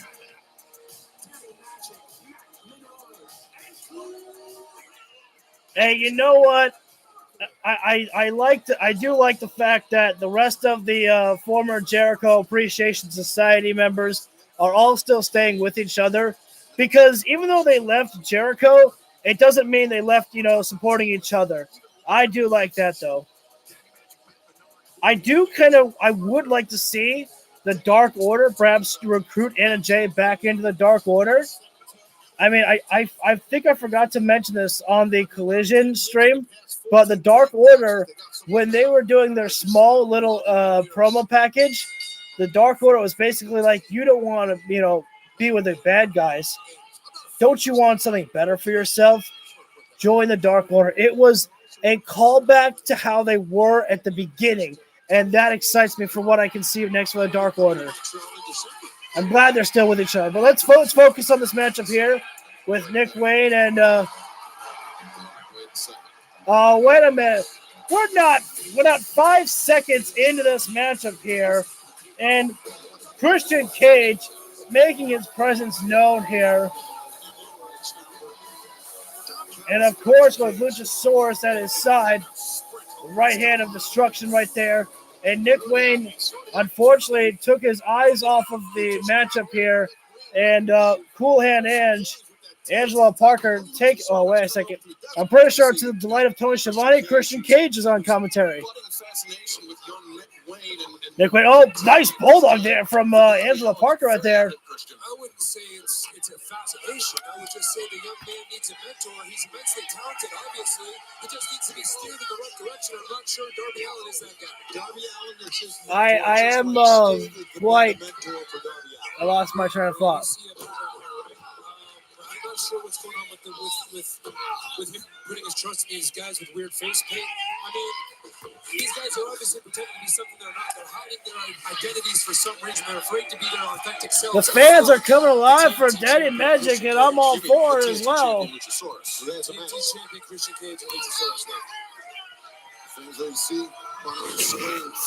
I have no idea what Daddy Magic said, but I don't care.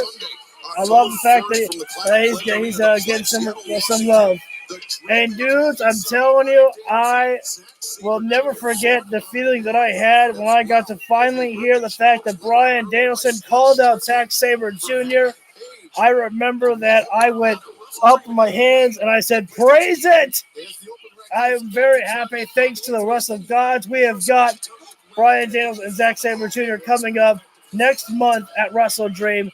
And Anna Jay was right there distracting Aubrey Edwards, and Jake Hager came in there, taking Darby Allin off the rope, off the apron there. Daddy Magic with a power bomb on Nick Wayne, taking full control over this matchup here right now as we are in picture-in-picture break here. Thank you all again for joining in for this live stream here tonight. As Daddy Magic right now working over Nick Wayne, who is in a seated position in the corner right now. Not feeling too good for Nick Wayne here. As the tag being made, in comes Angela Parker right now. Well, not just yet. Daddy Magic still working on Nick Wayne inside the ring right now. Remember, we got to the count of 10 in AEW before we have to switch out partners here. And always like Jake Hager right now choking out Nick Wayne there while the referee was distracted by Daddy Magic's. Daddy Magic is quite distracting inside that ring there. Angelo Parker with a knife edge chop there. This young boy, Nick Wayne, just being punished inside that ring right now. Wayne laying in some forms there. Oh, wait a second now. Smart move there by Angelo Parker there. You might not like it, but he dropped Darby Allin off the apron there, ensuring that Nick Wayne would not have an opening to tag in Darby Allin there. And now Daddy Magic back inside the ring right now, throwing Nick Wayne into the ropes there. Nick Wayne sunset flip, trying to get Daddy Magic down, but Daddy with a forearm there, right down to the elbow, or with an elbow right down to the forehead of Nick Wayne there. Darby Allin has not been able to get a single tag in this matchup just yet here. But there's been a lot of people working against him there. Again, you got to respect the fact that even though the Jericho Appreciation Society is no more, the fact that Jake Hager and 2.0 and Anna Jay, they are all staying with each other here. Don't know about Daniel Garcia. Perhaps Garcia has split away from everybody here and is focusing on himself. Although perhaps he might have a new position with Don Callis and the Don Callis family. We will just have to see where that story goes later on between those two there if there is any story at all to look after. The tag being made, and once again, in comes Daddy Magic here as Nick Wayne just cannot seem to find any openings here at all right now. Count of two, almost the night is over for Nick Wayne there. Count of two once again there from Aubrey Edwards there. Oh, this is not a good idea right now here from Daddy Magic, slapping away at the head of Nick Wayne, but maybe trying to teach this young boy a lesson in respect here. Oh, was that a headbutt there from Daddy Magic there? That's an interesting move there. I don't think that's a usual move there from Daddy Magic there. As right now the headlock being applied by Angelo Parker there inside the ring over at Nick Wayne. Again, Nick Wayne has not had a single tag in this matchup at all with Darby Allin here. Elbows coming in there from Wayne. Trying to make the escape right now with Nick Wayne. Gut kick there from Daddy Magic. Oh, wait a second. Oh, well. Nick Wayne there. Bro, nice uppercut there from Wayne, but nice movements there by Angelo Parker. It didn't work out quite like Parker thought, but hey, A for effort there. Darby coming in right now. House of Fire right now. A springboard coffin drop there from Darby Allin. Coffin splash. Coffin splash. Coffin splash. Another. My good God almighty. And a shotgun drop kick in the corner there from Darby Allin there. God, I don't even remember who the legal man is. I think it's Daddy Magic, but Aubrey Edwards, I don't blame her if she's lost track of who's the legal man in here.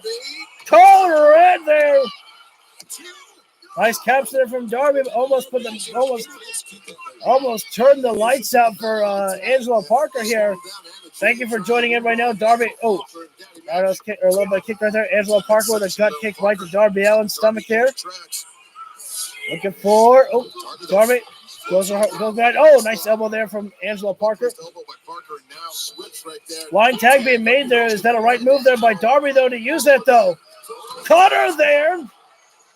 Perhaps that might be a good idea. I don't know if it's a good idea to tag in Nick Wayne just yet here, as Nick Wayne is just still feeling a lot of the effects from before. And Nick Wayne not staying focused here right now. Too busy, looking at Daddy Magic. Right now, Darby. Whoa! That was interesting there from Darby, though. Darby usually goes for the suicide dive, but instead Darby went onto the ring apron and then just, did a flip, sunset flip off. Wait a sec. Moonsault, coffin drop. Darby with a coffin drop, and Nick Wayne with a moonsault, taking out Hager and taking out Daddy Magic.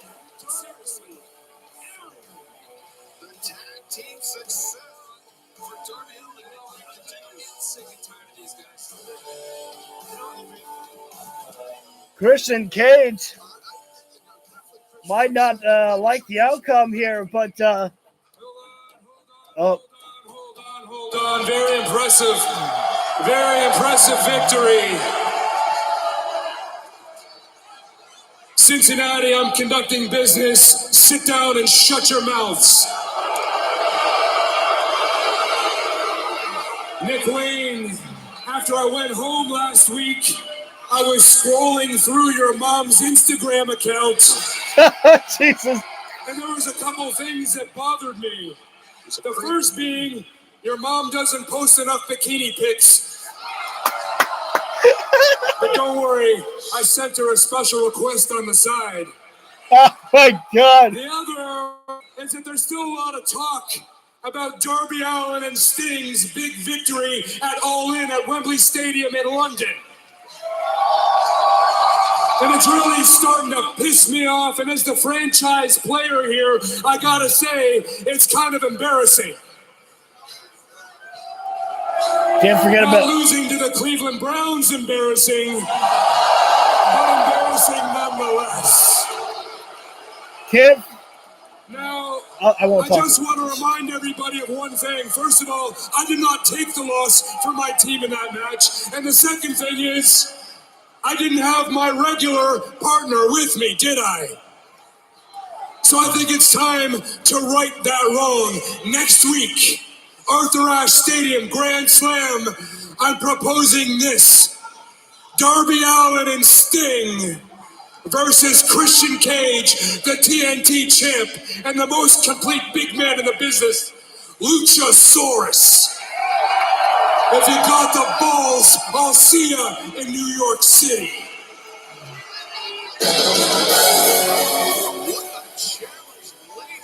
I was wondering if Christian Cage was going to ask for another coffin match, but oh.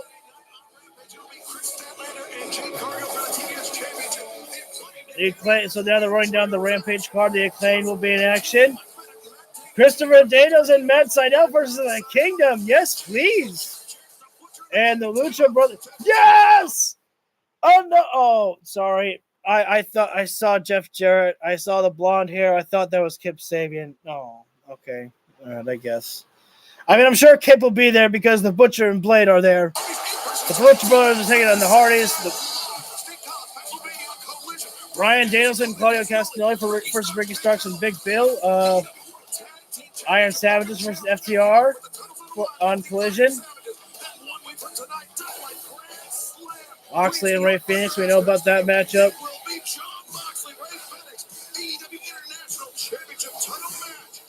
Ray and Tony Storm. I'm looking forward to that one there. I'm thinking Tony Storm gets the title back. Strong open-weight champion. Yes, I was right. Yay. Jericho and Guevara. They won me over tonight. I want to see them shake hands. I don't want any heel turns on that matchup. And MJF will be defending his AEW World Championship next week, depending on who wins. Roderick Strong or Samoa Joe.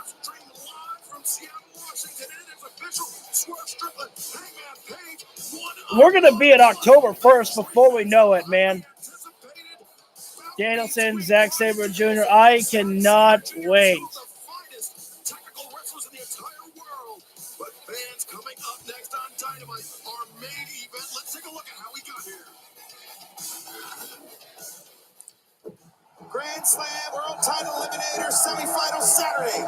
MJF faces the winner of the tournament. Wait a minute, what the hell, my God? I'll go ahead and take a quick break here. You guys go ahead and listen to the audio. To the ring. Darby Allin is hanging on for dear life. This is it, and all time. Dog advances. The march to max continues. Tonight, I'm coming for you. The baddest of the bad. Finals of the Grand Slam tournament. Joe Strong staring into the eyes of the devil. Who will face MJF for the AEW World Championship 1 week from tonight? We will find out our main event. Roderick Strong, Samoa Joe.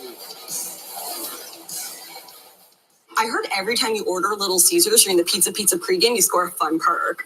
And I heard Justin Jefferson is the most handsome receiver of all time. Yeah, you can't believe everything you read on the internet. No, I heard people say it. Order pizza and Pepsi online on game day for a chance to win Super Bowl 58 tickets. Pizza.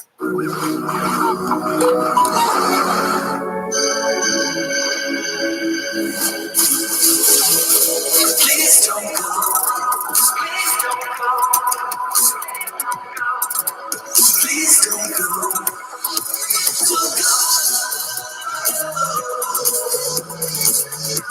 Don't go away.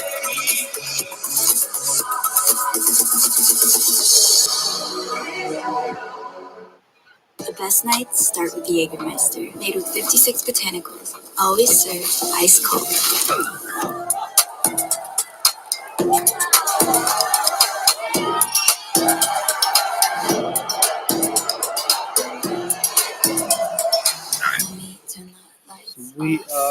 I am back, An even easier way. and we will be here in just a few moments with our main event here for the AEW, for the finals for the AEW World Heavyweight Championship here. I make the deal myself. It's your car. You should make the deal you want. You can customize terms on literally thousands of cars in no time. The deal you make on your phone. And again, MJF is not here tonight, but Adam Cole is. Gotta wonder if he's going to play a factor into tonight's matchup here. So many ways you could go here. You could give Roderick Strong the victory, Or does Samoa Joe beat up Roderick Strong so much that Adam Cole throws in a white towel? That way, Roderick Strong technically never gets beaten, but he has shown that he has compassion for his friend Roderick Strong. I didn't think about that. It wouldn't be the first time. We've seen the white towel come in before in a matchup.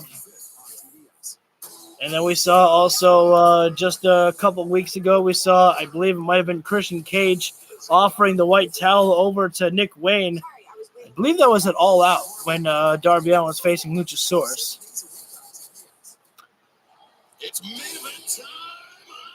God, I wish I could have some of these theme songs. I wish I could play some of these theme songs here. I mean, that's the cool thing about, AEW is how many, theme songs that Tony Khan buys out for these wrestlers here. End of a Heartache, is such a badass song. And I really wish I had realized that was for Roderick Strong when he first came out. But I'm like, oh, now it makes sense. But I really wish I could play some of these theme songs because I would love to be able to just, hear it up there and hear the ovation from the crowd. But YouTube would not be kind, I'm pretty sure. I pretty much know exactly, what songs will get me hit with a copyright and which songs will not. I'm not trying to take any chances. I mean, hell, at All In, I was trying to let, Judas play over. And yet, for some reason, even though Jericho was singing it live and it wasn't the actual audio itself of the song, I still got hit with a copyright. But it's whatever. I've already talked about that one there. But this is a man that Roderick Strong has got to be very, very careful for. Samoa Joe has been on a tear as of late in this tournament here. Nobody has been able to stop Samoa Joe. Nobody. I mean, Samoa Joe has been, locking in those coquina clutches so suddenly, and nobody's been able to break out of it. MJF has made claim that if Samoa Joe wins this title, or wins this tournament, that MJF is going to choke out Samoa Joe. I don't think anyone could do that. I don't know if anyone's ever been able to choke out Samoa Joe. I know that I haven't seen that happen. Over 500 days, Samoa Joe has been the Ring of Honor television champion. Nobody's been able to dethrone that man of that title there. This is the finals here for the AEW World Championship Tournament. Here we go. Which one of these men is going to become the number one contender to take on the champion himself next week? Roderick Strong, Samoa Joe. Again, it was Samoa Joe that basically took out Roderick Strong on weeks on end there. He was the one who caused the neck injury to Roderick Strong, and Samoa Joe has not forgotten that. You know that Samoa Joe's going to work on that neck there of Roderick Strong eventually. And, right now, both men just staring each other down right now. Roderick Strong, he's got to think outside the box here. It's not going to be easy for Roderick Strong to be able to lift up Samoa Joe and do any backbreakers like he likes to do. Strong is going to have to utilize, a new game plan of strikes in this matchup here.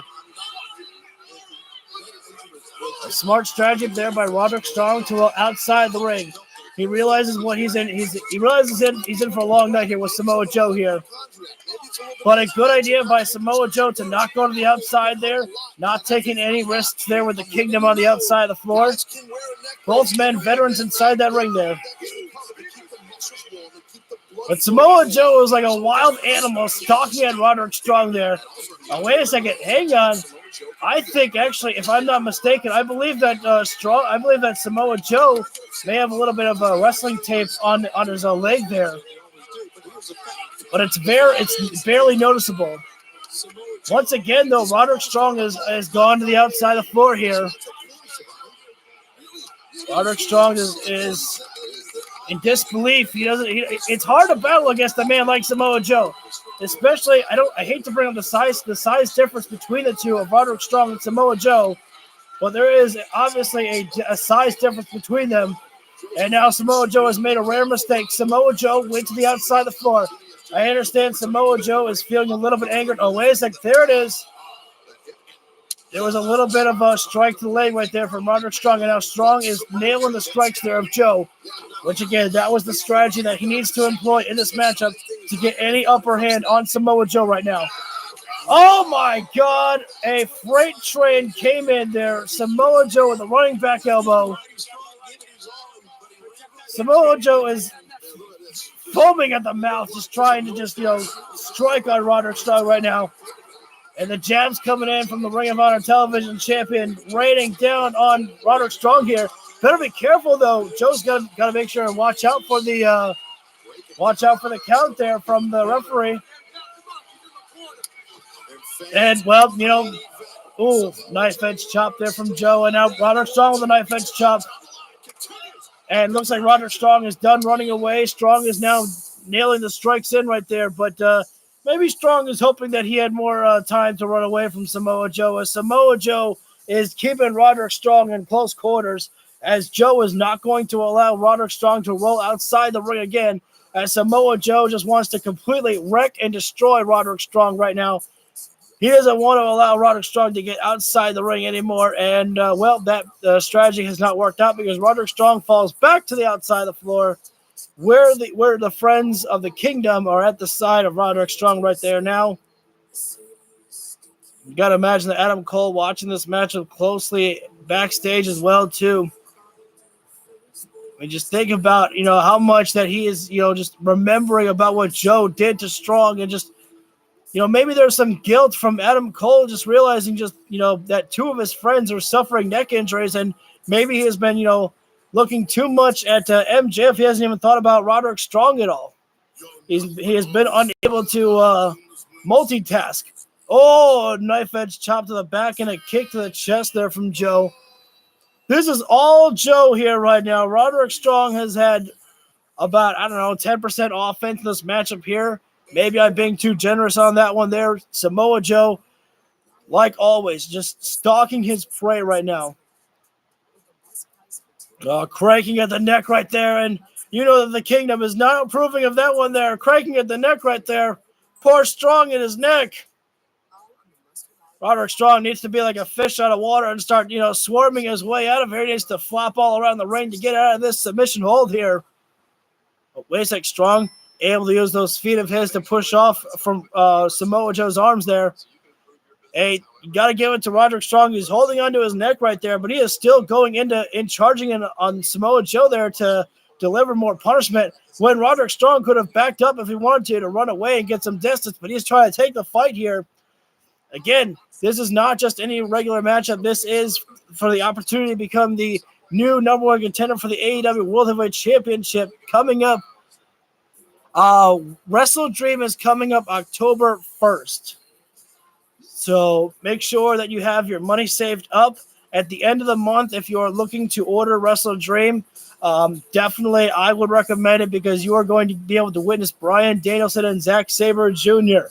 That matchup alone is enough to get you to order the pay-per-view, in my personal opinion. And there's still more matches to be announced. Swerve Strickland and Hangman Adam Page. That is another match that has been made announced for Wrestle Dream. We are back live with Samoa Joe and Roderick Strong. And Joe put his entire leg on the back of the neck of Strong there. Wait a minute. I thought Strong was about to ask for the neck brace from Mike Bennett. But Matt Taven has the neck brace. Oh, there you go. Strong right now trying to go after the body of Joe right there. Roderick Strong. This is exactly what Roddy's going to do. Roddy's got to go after the strikes there. He's not going to be able to overpower Samoa Joe like he can do to other opponents. Roddy's got to work on his striking game. He's got Joe down for the first time there, getting a count of wood right there. And I don't know how wise this is of Roderick Strong right now. He's got a submission hold applied on Samoa Joe, almost like a modified octopus or a modified abdominal stretch there. Wait, now turning it around into a headlock applied. Again, I don't think Roderick Strong is going to be able to beat Samoa Joe on that. I don't know when that pay-per-view is coming up of No Mercy. Roddy to the top rope, drop kick there. And hey, Roderick Strong took a big risk there. And that one he got a 2 count on. Roderick Strong was getting one step closer there. One more count there. Roderick Strong wins the matchup and faces MJF next week at Arthur Ashe Stadium. And now Roderick Strong is cranking at the neck of Samoa Joe right there. Amazing to see here. No one's been able to do this to Joe at all here. No one's been able to actually take it to Samoa Joe on the ground game, actually, like Roderick Strong is doing here. That's a ballsy move there by Roderick Strong to do right there. Knife edge chop onto Joe. Coming in. Oh, my! Inverted atomic drop there. Big boots in the senton there by Samoa Joe. The cover being made, and Roderick Strong getting the shoulder up there. I like that. I like when you guys get to interact with each other. I like seeing that on my stream. These transitions and the movement, the sequence by Samoa Joe. Get to the moose, and then watch how quick the athleticism is now. 300 plus pounds to Samoa Joe. Oh no, got caught. Big power slam there by Samoa Joe. And Samoa Joe really wraps you up after that power slam, pin combination there by Samoa Joe. I mean, Samoa Joe, he just really claps on that power slam there, and it just makes it hard for you to kick out of that move there. Samoa Joe, if he's looking for a pile driver, he's going to end the career of Roderick Strong. This is the last one I saw. Yep. Oh, nice kick up there. Oh, it's a Gary there. Roderick Strong, forearm there. Another forearm, and Jesus, nice forearms there by Strong there, knocking down Joe. Nice rising knee there from Roderick Strong. This is wait, Strong. Bad decision there by Roderick Strong. Whoa, no, lariat there, sliding lariat there by Roderick Strong, jumping down Samoa Joe. The cover being made, and still only 2 count. Thank you guys for tuning in here in the final minutes of AEW Dynamite. We're here with the main event of Roderick Strong, Samoa Joe, the winner facing MJF next week for the World Championship. Get a shot at the World Champion next week. Roderick Strong. Biggest stage Dynamite has to offer, Grand Slam. A week from tonight, Roderick Strong. Honestly, dude, I understand that, but it's gonna get better here. I hate to say that. I was a fan of CM Punk, and I felt bad hearing about so many different types of news and rumors. It was very annoying to hear it every single day and not knowing which one was real or not. But it's gonna get a lot better here. I would recommend maybe just watching maybe just watching a match from the past. Kind of get back your love for AEW. Wait a second, Roderick Strong, he's got Joe up for the Olympic Slam. I would definitely say pick a match to watch, from AEW, and then maybe that'll bring back some of the passion that you had before to kind of, try it over again. This is definitely a good matchup here, though. Brian Cage and Hangman Adam Page was definitely nice there. Unfortunately, it had to happen to Son. I mean, after everything that happened with Punk, I didn't want it to come to that, but Strong, I don't know what Roderick Strong was looking for there, but Joe dropping him down with a single lariat. Cocaine and clutch applied. Roderick Strong's going out. I don't think Roderick Strong is going out. He taps. Roderick Strong taps out. And we still have 7 minutes left of the show here. What the hell? Well, remember the promise that MJF made. He said about an hour ago, he told Samoa Joe that if you win this matchup, I'm going to choke you out. Honestly, I knew that Roderick Strong was going to lose the matchup, but I thought that Adam Cole was good. I thought Roderick Strong was going to stay in the chokehold longer. And then I thought that Adam Cole was going to throw in the towel for Roderick Strong. But he didn't.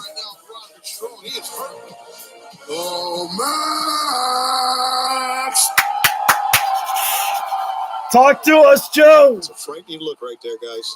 It seems my little prophecy has come true. He said it. Joe said it. And next week, I go to your backyard, and I'm coming for you. Because I'm going to walk you down. I'm going to beat you up. And I'm going to take everything you have, kid. Yes. Keep on, kid. Everything. Oh, wait a minute. Hang on. Wait. We still have 5 minutes left of the show. Samoa Joe says he's going to take everything away from MJF. And I wonder, we got Doc Sampson coming over to check on Roderick Strong. I'm wondering, is Joe going to go to the back and attack Adam Cole? I would love to see that.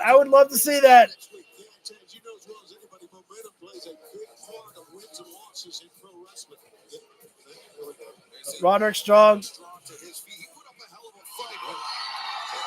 Adam Cole coming out here.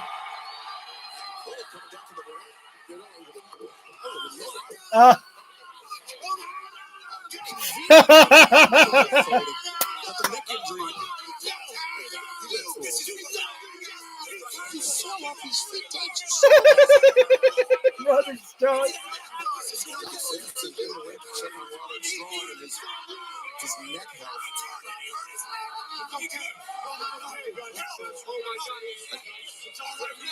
We still have. You gotta be kidding me. You know what? Taz brings up a good point. Maybe Roderick Strong, it took him a few moments for him to realize what type of pain that he was actually in. When you turn your head in your body, okay? Didn't look that way. See, this is why I love Taz on commentary. He knows the body, man. Whether Roderick Strong is legitimately injured or not, they have to treat it as such. And so now placing Roderick on the backboard, I mean, he got blasted in midair with a giant force on the king. And again, I mean, that's exactly what I said there, you know. Adam and Roderick Strong keeps calling out for Adam Cole. To his former best friend, calling out Adam Cole's name as the Kingdom. Trying to keep Adam Cole away from Roderick Strong.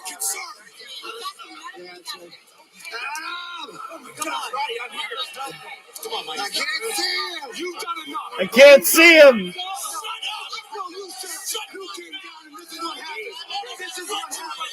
I need more, though. This is kind of taking too long, this ending.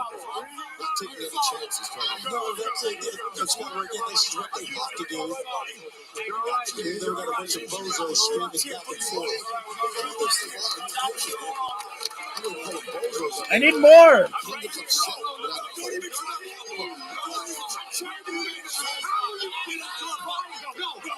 Adam Cole's trying to rush. He says, "Baby, come back.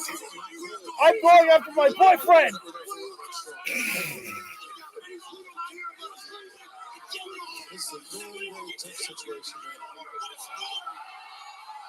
And there it is. There it is. Samoa Joe attacking Adam Cole.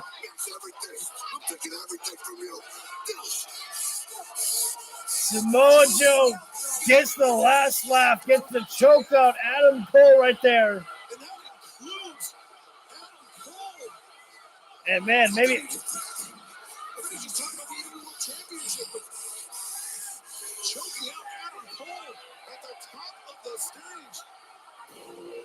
Samoa Joe, I knew he was going to do that. I knew there was going to be something with Samoa Joe. He wanted to take everything and anger the ire of MJF there. MJF was not able to be here tonight for his friend Adam Cole. Not cleared for travel. But he will be cleared next week. But what type of condition can MJF truly be in? As MJF still probably feeling the effects from, all of his brawls with Samoa Joe and still probably feeling the effects from the all-in matches that he had with Adam Cole. And meanwhile, Roderick Strong was taken out on a stretcher, calling out Adam Cole every single step of the way right there. It's kind of weird that we're running down the end of the match card again, though, because we already ran down the match card for Grand Slam once tonight. I don't think we need to run it down again. I feel like they probably could have done more for the ending. I mean, I got everything that I wanted. I wanted Samoa Joe to do something with Adam Cole, but how's Adam's neck? Is Adam Cole's neck okay?